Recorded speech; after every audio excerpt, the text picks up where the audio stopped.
परिचय। वैभव और उसके माता पिता कसौली में छुट्टी मनाकर 2 दिनों बाद अपने घर वापस आ रहे हैं। रास्ते में वो पानी की बोतल खरीदने के लिए किराने की एक दुकान पर रुके। वैभव कार में ही रुक गया। उसके पिता ने उसे सलाह दी कि वह खिड़कियां चढ़ा ले। कुछ देर बाद वैभव को सांस की कमी और घुटन महसूस होने लगी। उसने ताजी हवा को अंदर आने देने के लिए कार का शीशा तत्काल नीचे सरका दिया। इस पाठ में आप वायु और उसकी उपयोगिता के बारे में सीखेंगे। आओ सीखें। वायु की विशेषता बताना। सभी सजीव प्राणियों के लिए वायु का महत्व बताना। वायु के उपयोग को बताना।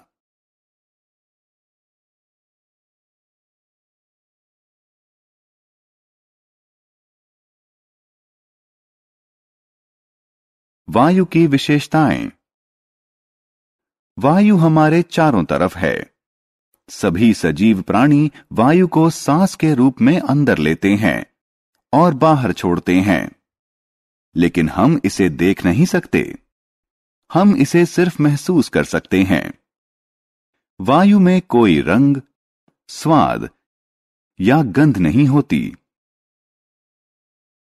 हवा में भार होता है। हवा से भरा एक गुब्बारा लीजिए और इसका वजन कीजिए। अब हवा निकालकर गुब्बारे को पिचका लीजिए। फिर से इसका वजन कीजिए। आपने क्या पाया? गुब्बारे में तब ज्यादा वजन था जब इसमें हवा भरी थी। इससे प्रमाणित होता है कि वायु में भार होता है।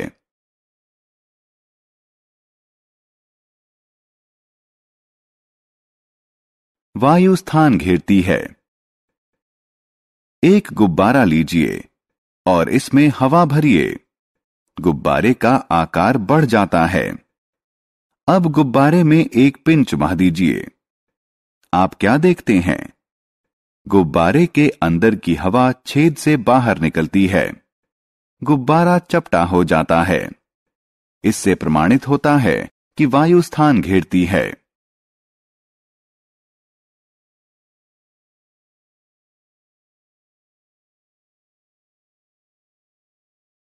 वायु का महत्व।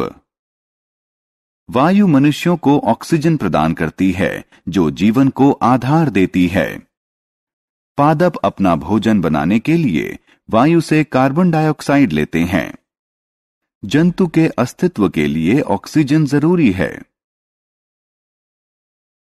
वायु का उपयोग। चलती हुई वायु को हवा कहते हैं। हवा बादल को गति देती है, जिससे वर्षा होती है। हवा नाव और ग्लाइडरों को चलाने में सहायता करती है। हवा की शक्ति का प्रयोग विद्युत उत्पादन में किया जाता है। हवा की शक्ति का प्रयोग जल भरण में भी किया जाता है। हमने क्या चर्चा की? वायु में कोई रंग, स्वाद या गंध नहीं होती। वायु में भार होता है और यह स्थान घेरती है।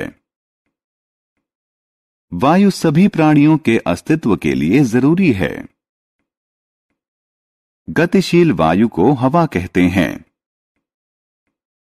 वायु शक्ति का प्रयोग विद्युत उत्पादन और जल भरण के लिए किया जाता है।